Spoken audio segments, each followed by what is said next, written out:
Vamos abrir as nossas Bíblias, amados irmãos, em 1 Coríntios, no capítulo 13. Chegamos a esse capítulo extraordinário, maravilhoso. É um capítulo muito grande, muito extenso, não por causa da quantidade simplesmente de versículos que ele possui.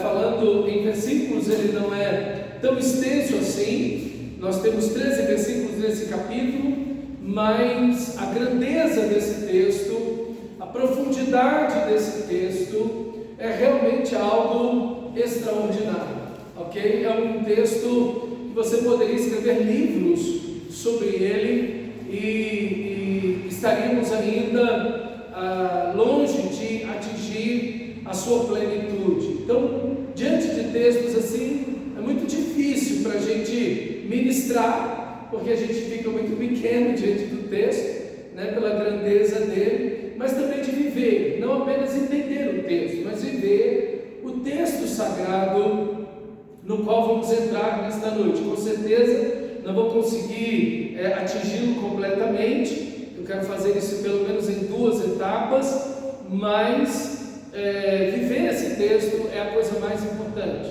ok? É a coisa mais importante. Talvez é um texto que você já ouviu numa cerimônia de casamento ou alguma coisa nesse sentido, mas esse texto está muito para além da ideia de ser um texto romântico, de ser um texto em que deve ser lido numa cerimônia de casamento ou num momento bonito. Não, esse texto aqui, ele tem um objetivo muito mais profundo para nossas vidas. E eu gostaria de ler ele com você e então iniciar a ministração. Capítulo 13, versículo 1 diz assim: se eu falasse as línguas dos homens e dos anjos, mas não tivesse amor, serei como um sino que ressoa ou como um símbolo que retine. Se eu tivesse o dom de profecia, souber todos os mistérios e todo o conhecimento, e tiver uma fé capaz de mover montanhas,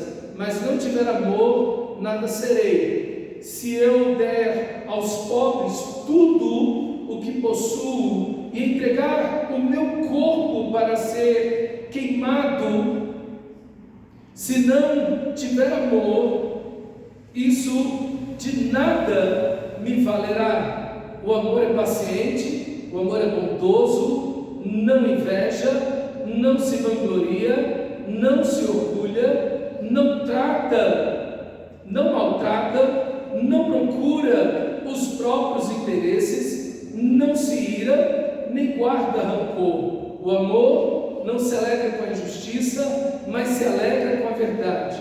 Tudo sofre, tudo crê, tudo espera, tudo suporta. O amor nunca perece. Mas as profecias desaparecerão, as línguas cessarão, o conhecimento será deixado para trás, pois em parte conhecemos e em parte profetizamos. Quando, porém, vier o que é completo, o que é em parte será deixado para trás. Quando eu era menino, falava como menino, pensava como menino e raciocinava como menino. Quando me tornei homem, deixei para trás as coisas de menino.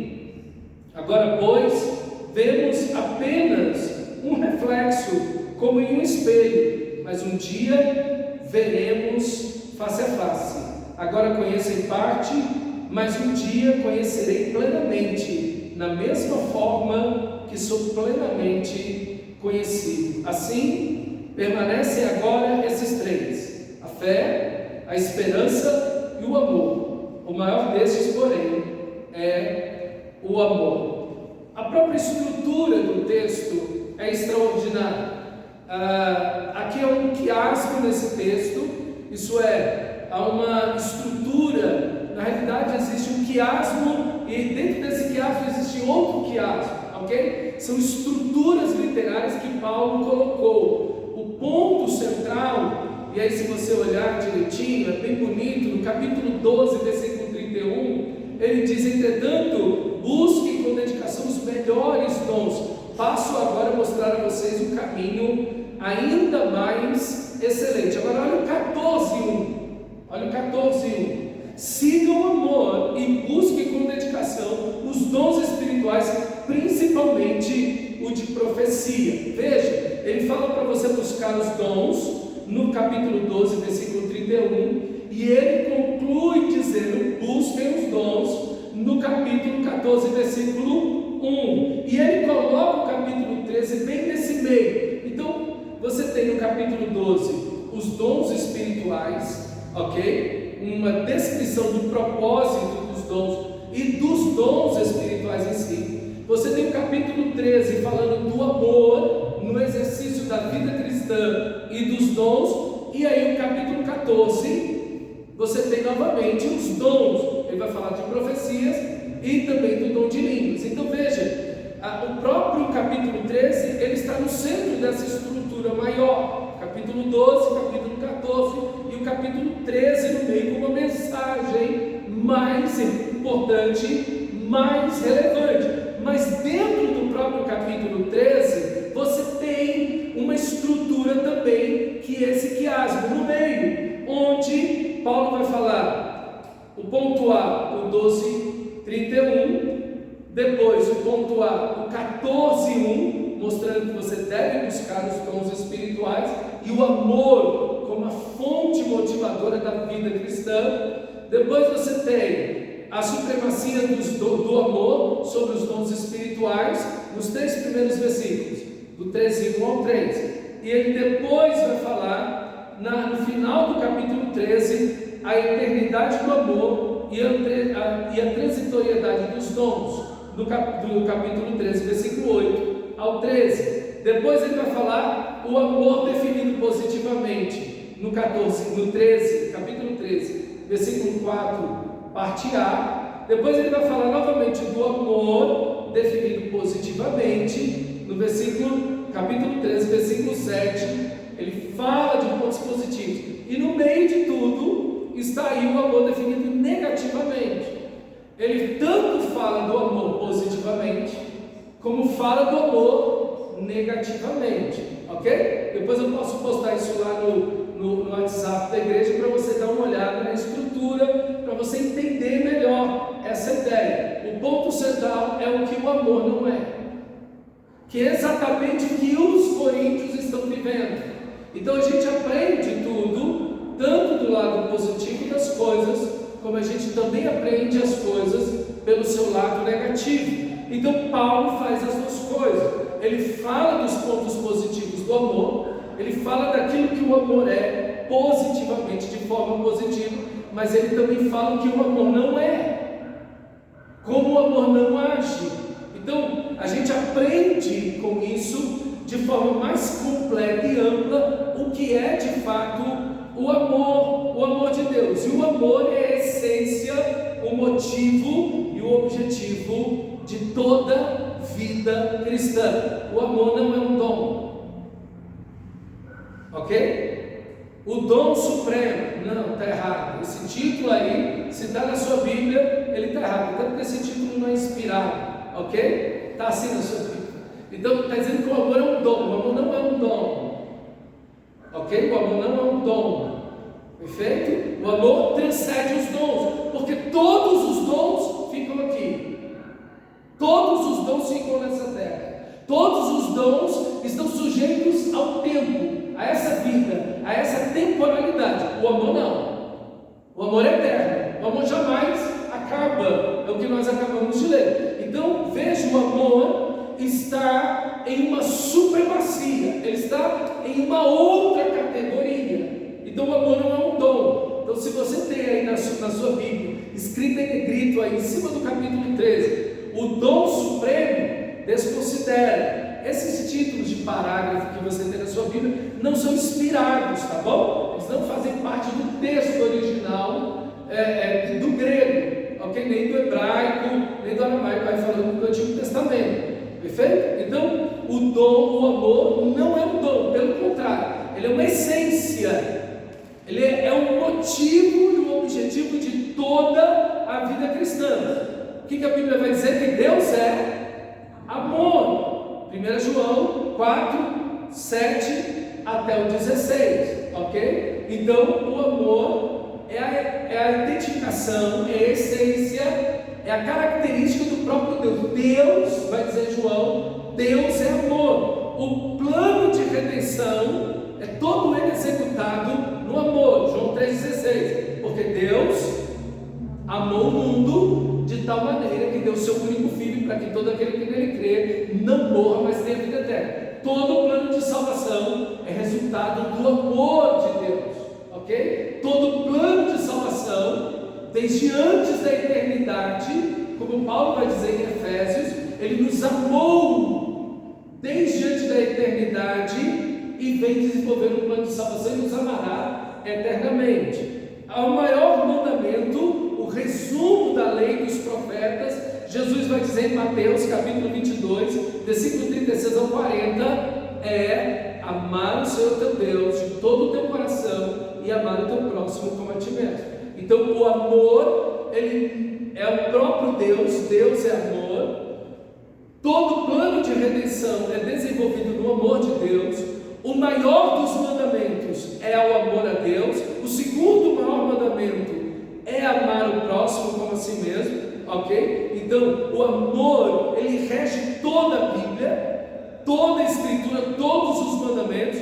Mas quando você é salvo, lá em Romanos 5,5 diz que o Espírito de Deus derrama o amor do Pai em nossos corações.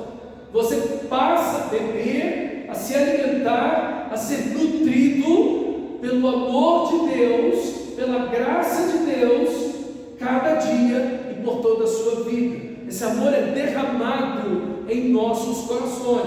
Por isso que agora você pode amar com o amor de Deus.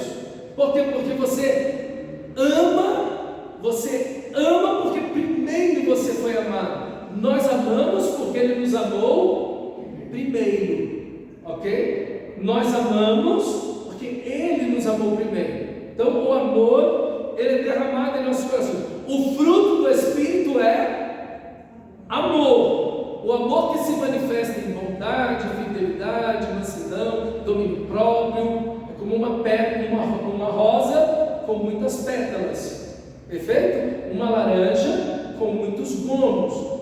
A rosa é esse amor que tem essas pétalas, a bondade, a fidelidade, a mansidão, domínio próprio, enfim. Então, veja, o fruto do Espírito, a presença do Espírito, o novo nascimento, o resultado da ação do Espírito de Deus na nossa vida é esse amor, perfeito? Na vida de todo cristão verdadeiro, ok? Então, o amor não é um dom que você recebe. Ah não, tem gente que tem o dom de amar, eu não, eu tenho o dom de ser ignorante. Não é assim não.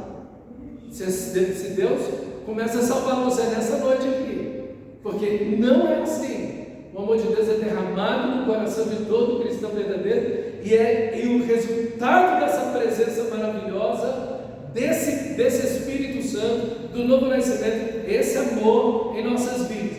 Todos os dons devem ser motivados e exercidos em amor, que é o texto que a gente leu, 1 Coríntios 13. Mas quando você olha 1 Coríntios capítulo 16, versículo 14, Paulo vai dizer, finalizando essa carta, ele vai dizer: todos os vossos atos, as vossas atitudes, sejam feitos em amor.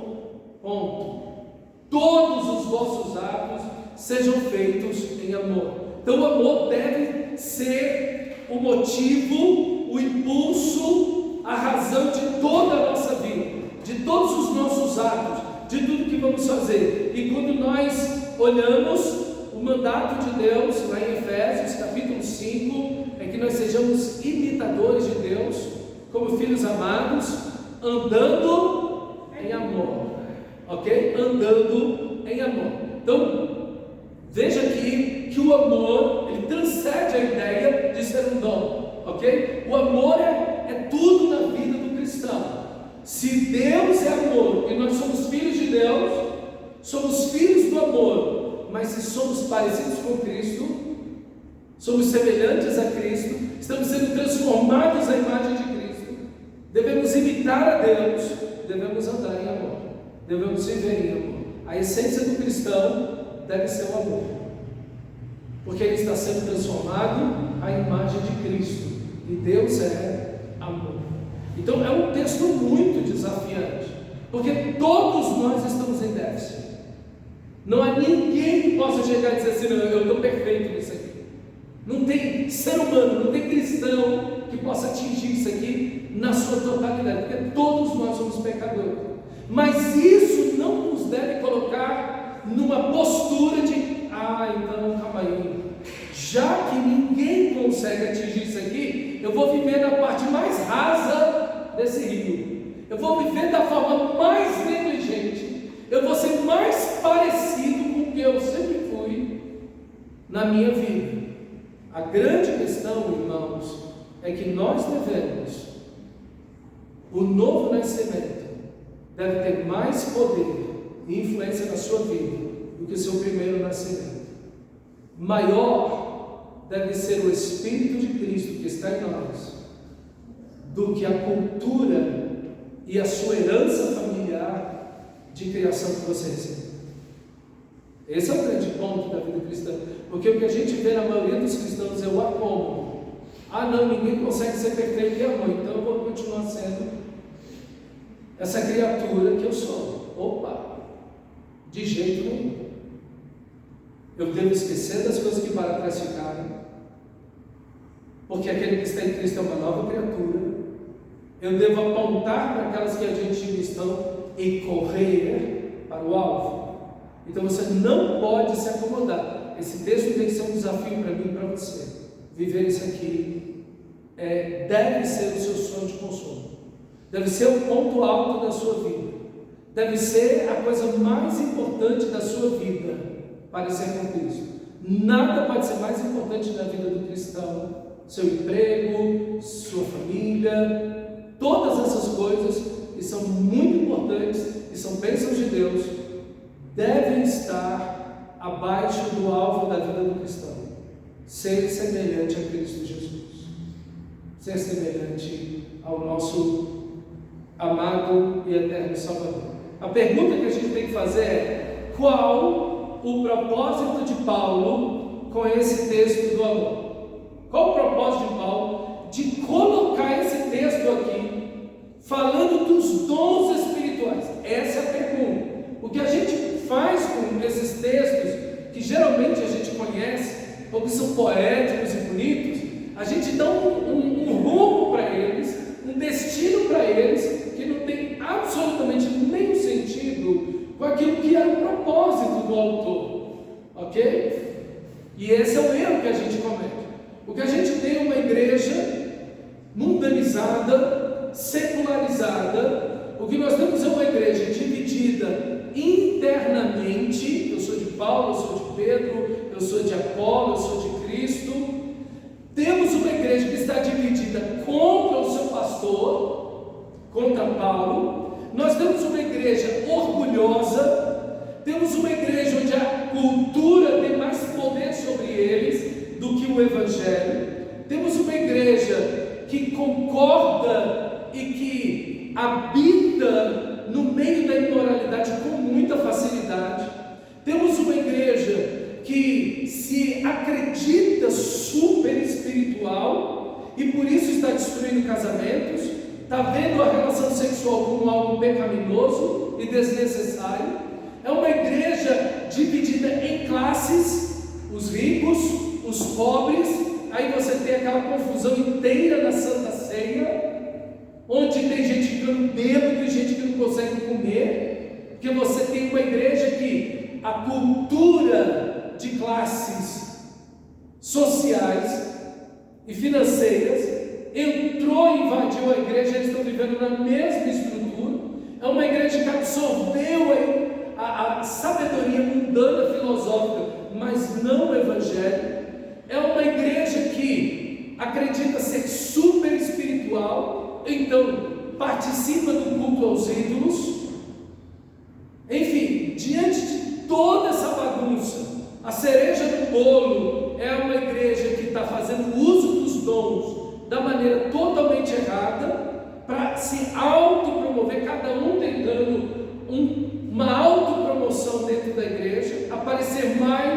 do que todo mundo, e uma igreja que não acredita na ressurreição, que é o capítulo 15. Essa é a igreja.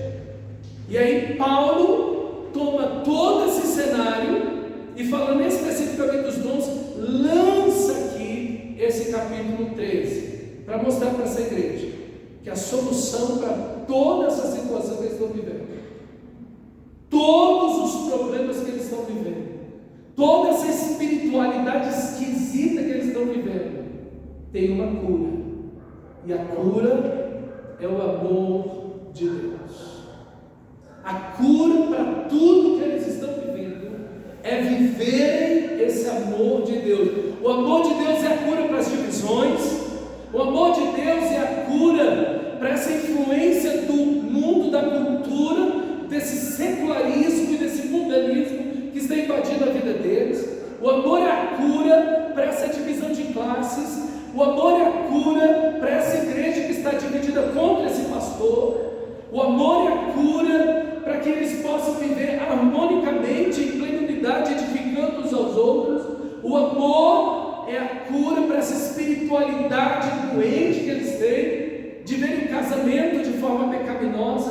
O amor é a cura para serem fiéis a Deus e não participarem dos cultos aos ídolos. O amor é a cura para que eles possam usar os dons espirituais da maneira correta e adequada. O amor é a cura para saber que é o poder de Deus que vai produzir a ressurreição dentre os mortos. O amor é a cura para todos os problemas dessa igreja.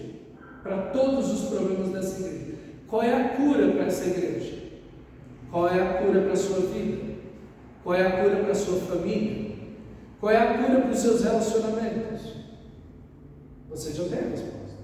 Se você terminasse aqui agora e vivesse isso, seria extraordinário. Pastor, então quer dizer que a cura para a minha frieza espiritual é isso? Eu desfrutar plenamente o amor de Deus. Pastor, a cura para uma vida fraca, pobre, inativa de oração é o amor. Pastor, a cura para o meu desinteresse nas Escrituras Sagradas, pelo serviço no reino de Deus, pelo evangelismo, pela glória de Deus, é o amor a Deus, é o amor de Deus. É a cura para tudo, irmãos, é a cura para tudo. O amor é a cura de tudo na vida. Por isso,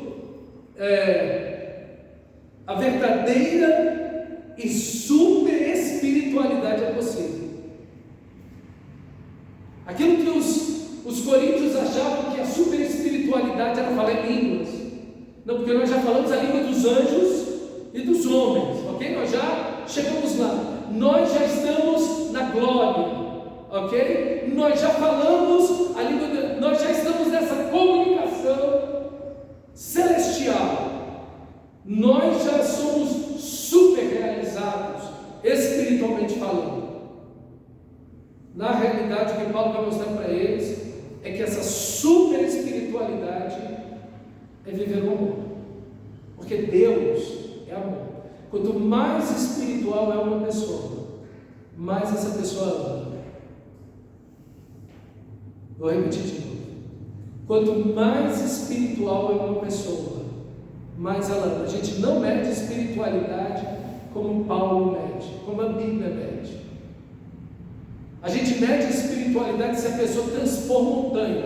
Não, se eu tiver fé de pegar essa montanha e jogar no mar, aí é uma grande espiritualidade. Para Paulo não. Se não tem amor, não, se eu falar a língua dos homens e dos anjos, se isso fosse possível, essa é uma super espiritualidade. Não.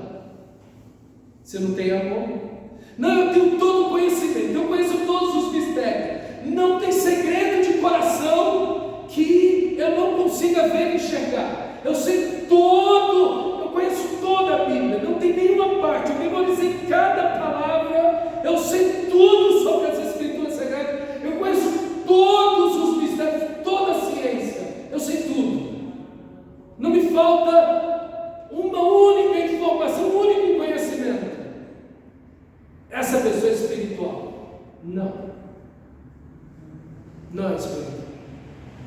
A super espiritualidade, sempre poderíamos chamar assim, a verdadeira espiritualidade, a mais pura, profunda, densa, intensa e plena espiritualidade é amar como Cristo Jesus.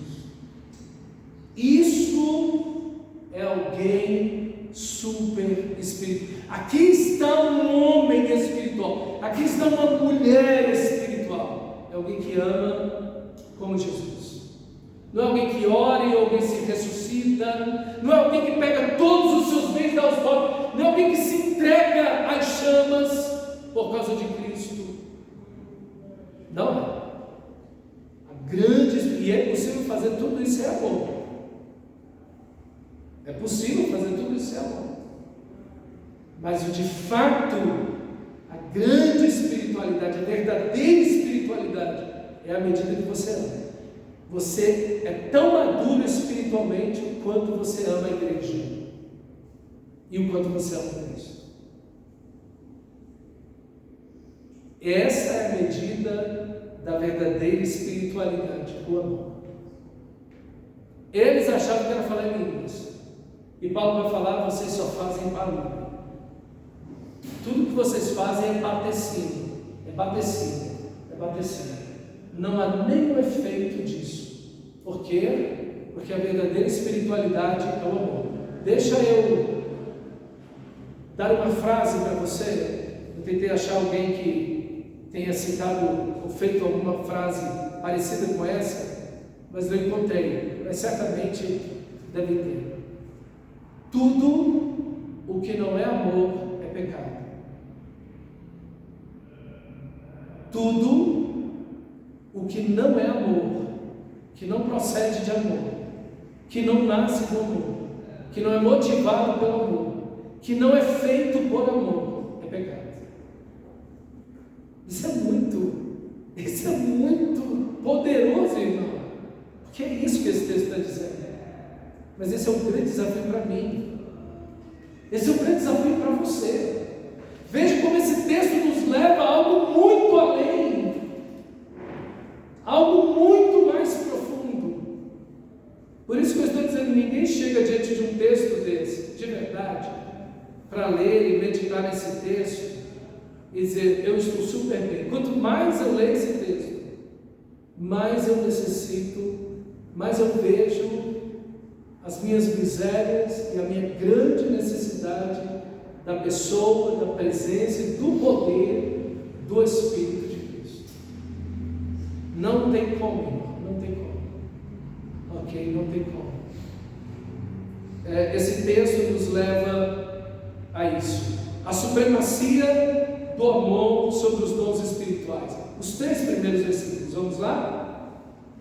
Tem esse tema aí, a supremacia do amor sobre os dons espirituais. Ele vai falar do amor que está acima de todos os dons, ok? Se eu falar as línguas dos homens e dos anjos, mas não tiver amor, serei como um sino que ressoa, ou como um símbolo que retine. Se eu tiver o dom de profecia, souber todos os mistérios e todo o conhecimento, e tiver uma fé capaz de mover montanhas, mas não tiver amor, nada serei.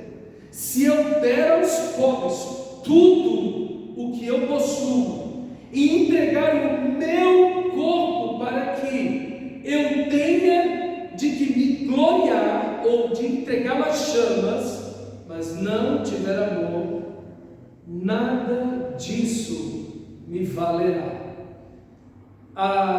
Por causa da natureza poética do texto, e é uma poesia bonita, belíssima, né? Aqui está um arranjo, um ritmo que a gente não consegue ver em português, mas ele está em grego, então você tem uma fluência, uma beleza poética, musical, pelo menos nesses 3 primeiros versículos, extraordinária.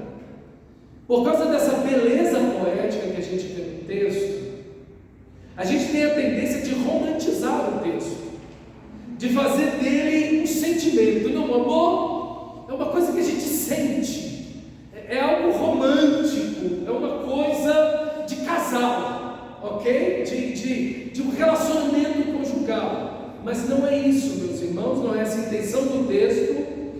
O amor aqui, ele não é simplesmente a motivação pelo qual nós fazemos os dons. Se você trata o amor só como isso, você é muito reducionista. O amor não é simplesmente uma motivação. O amor é a essência do cristão, assim como o amor é a essência de Deus. E nós estamos nesse processo extraordinário de parecer com o nosso Senhor. De parecer com o nosso Senhor. Então, amar é agir. Amar é fazer, é realizar, é trabalhar, ok? Então, o amor é essa expressão maravilhosa. Eu estava comentando hoje à tarde com a minha esposa, falando sobre essa questão do amor. Eu acho que é uma graça que Deus deu à humanidade, porque várias questões do amor que nós temos aqui, nós vemos nas mães. Não guardadas, obviamente, as proporções, ok? Porque nem toda mãe ama seus filhos, e nenhuma mãe tem esse amor plenamente igual está tendo, o texto está dizendo aqui. Mas a gente vê alguns traços desse amor de Deus na pessoa da mãe. É a coisa mais próxima que a gente consegue ver, até mesmo em mães que não nasceram de novo. Isso é interessante. Eu acredito que isso é uma bênção de Deus, é uma misericórdia de Deus, é uma graça comum.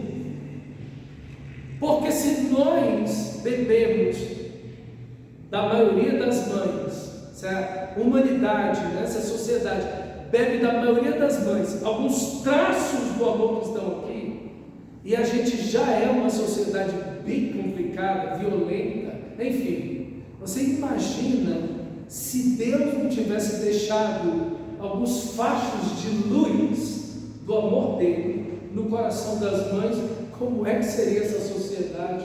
Seria um negócio insuportável. Eu acho que isso aqui já tinha acabado há um bom tempo. Então, é muito bonito, e aqui tem um privilégio de verdade, né? A maternidade tem algo extraordinário, tem uma bênção de Deus especial sobre a maternidade. Isso é tão bonito, irmão, porque infelizmente hoje, quando muitas mulheres têm se privado, né? Não porque não podem, algumas estão impossibilitadas a isso, mas porque fizeram a opção de não serem mães. Não, eu optei não ser mãe por causa do meu trabalho, da minha diversão, alguma coisa assim, e perdem o privilégio dessa maternidade. Então, meus irmãos, o amor está aqui descrito dessa forma maravilhosa. Mas veja, Paulo não está desprezando os dons. Paulo não está desprezando o dom de línguas. Paulo não está desprezando a profecia, o conhecimento, nenhum dos dons. Paulo está desprezando. Esse é um erro que as pessoas fazem muitas vezes, é o outro lado da balança.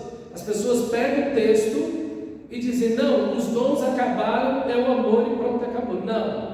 Você vê no capítulo 12, 31, Paulo vai dizer, buscar com zelo os dons. Ele vai no capítulo 14, versículo 8, está dizendo, busquem os dons espirituais, especialmente de profecia, porque a profecia é uma expressão do amor. Porque a profecia ela edifica, ela consola, ela fortalece o corpo de Cristo. Então o objetivo é a edificação. Quem faz uso do dom de línguas, se ele não procura a interpretação dos dons, se torna um dom muito egoísta. Porque eu falo de mim para mim mesmo, Paulo vai dizer no capítulo 14. E o objetivo é o amor, ok? É a edificação, é o benefício do outro e não o meu próprio. Porque o amor não busca os seus próprios interesses, perfeito? Então, a ideia aqui não é desprezar os dons de forma alguma. Paulo valoriza os dons, mas os dons não têm nenhum sentido na ausência do amor. Se você faz boas obras, se você faz caridade, distribui os bens, se você fala em línguas, se você profetiza, se você faz qualquer coisa, mas isso não tem o amor de Deus como essência, como alvo, como objetivo, ok? Em pensar nos outros para edificação, isso não tem nenhum sentido. E eu quero dizer para você que a maioria, se não todas as pessoas que fazem uso errado dos dons, não falam do amor. Por quê? Porque no uso dos dons eles não amam. Por isso que você não vai fazer divisores falando de amor, praticamente. Quando eles falam de amor é para dizer, essa igreja não tem amor. Geralmente é isso. Mas essas pessoas, elas não têm o amor em suas vidas. Por isso que elas estão dividindo. Por isso que elas estão quebrando as coisas. Elas estão rachando a igreja. Ok? Eles estão fazendo, usando os dons para uma autopromoção e não para a edificação da igreja. Então, meus irmãos, não há aqui desprezo pelos dons. Na realidade, o amor, ele impulsiona o uso dos dons, ok? Ele é a essência na vida cristã e ele impulsiona, ele é o motivo pelo qual nós fazemos tudo na vida cristã, especialmente aqui no caso, especialmente os dons espirituais, sejam línguas, profecias, sabedoria, fé, o sacrifício de entregar os bens e o sacrifício de dar a própria vida. Todos esses dons estão aqui nesses três versículos, ok? Todos esses que eu citei. Então, quem usa os dons do Espírito sem o amor de Deus, a única coisa que essa pessoa vai promover é divisão na igreja, é a glória de si mesmo, e é possível usar os dons espirituais na carne. É possível, e é o que essa igreja está fazendo. É possível dar vazão, dar uso aos dons na carnalidade completa. Ok? Na carnalidade completa. É possível. É o que essa igreja está fazendo. E é o que na realidade a gente vê muitas pessoas que fazem uso dos dons nas igrejas. Mas quando você usa os dons sem o amor, Paulo vai dizer: eu nada serei. Nós já vimos o dom de línguas, o que significa o dom de línguas, falar em idiomas dados pelo Senhor. O texto aqui ele diz: ainda que eu fale. Esse ainda que demonstra impossibilidade, porque ninguém tem todo conhecimento, ninguém fala em todas as línguas, ninguém tem toda a fé. Você nunca viu um crente mover uma montanha no lugar, ok? Então o texto é uma hipérbole, é um exagero de Paulo aqui. Ele está extrapolando tudo para dizer: olha, ainda que eu tivesse tudo, se não tem o amor, isso não serve de nada, ok? Isso não tem nenhuma valia, perfeito? Então a ideia do texto aqui é extrapolar exatamente para mostrar que, por mais que você tenha dons, se eles não estão sendo exercidos no amor, eles não têm nenhuma utilidade na igreja, para a glória de Deus e no reino de Deus. Então Paulo vai dizer: nada serei. Geralmente aqui Paulo está mostrando a busca do reconhecimento. Pessoas que querem fazer uso dos dons para serem reconhecidas. Então eu uso os dons, eu faço uso dos dons para um reconhecimento pessoal. Eu quero parecer alguma coisa para as pessoas. Eu quero parecer importante para as pessoas. Então Paulo diz: se você faz isso, se a motivação não é o amor, você não é nada, ok? Nada serei, perfeito? Então há uma nulidade aqui no exercício dos dons, uma nulidade naquilo que você é, porque você não faz isso sob o amor, ok? E depois ele vai dizer: nada me valerá, ok? A busca pela recompensa.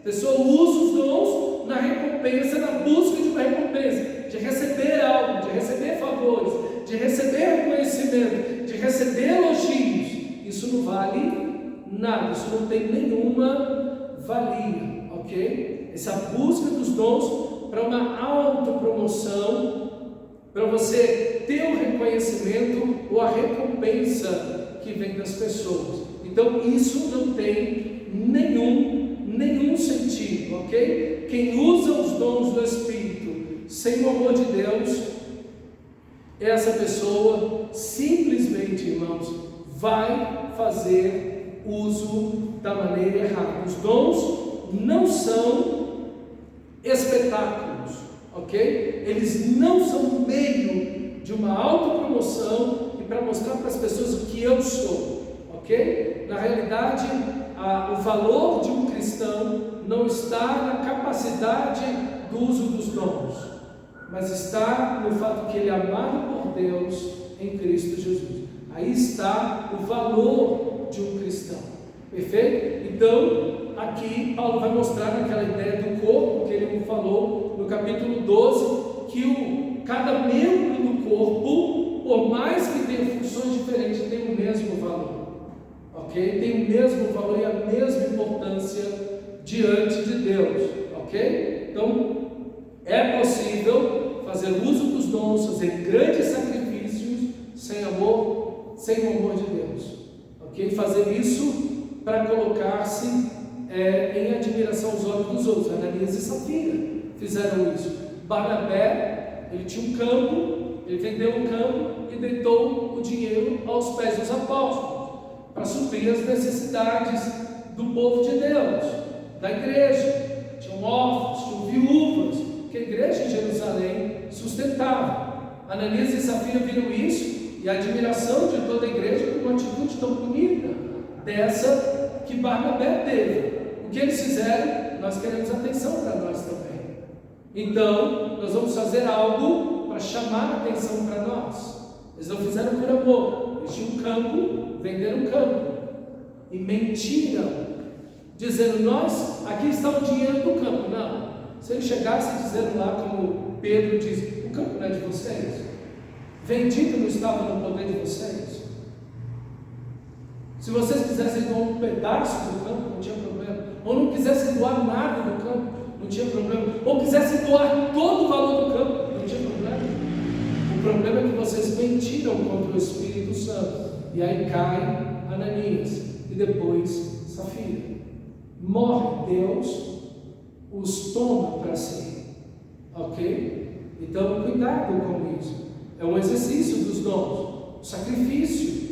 Fizeram um sacrifício e fizeram sem amor, fizeram para se autopromover. É possível fazer isso, doar uma coisa para a igreja, ofertar um grande dinheiro para a igreja, ou fazer grandes sacrifícios, mas sem estar motivado verdadeiramente pelo amor, ok? Então ele vai dizer, ainda que eu fale a língua dos anjos e dos homens, como nós vimos, a língua dos anjos aí, a ideia é que eles estão numa super espiritualidade, mas isso não é motivado pelo amor. Se isso não é resultado do amor, na realidade o que Paulo vai fazer aqui é dizer que vocês simplesmente estão imitando o culto a Cibele, que era um culto, e também a Dionísio, que eram cultos pagãos que existiam. Os adoradores eram chamados e cultuavam em base a sinos, ok? Então eles batiam o sino e o povo começava a vir para o culto, para esses cultos pagãos,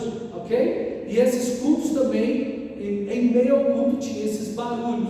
Então, o que Paulo está dizendo aqui é o seguinte: quando você está exercendo os dons, quando você está cultuando a Deus, isso não é resultado de um amor verdadeiro a Deus.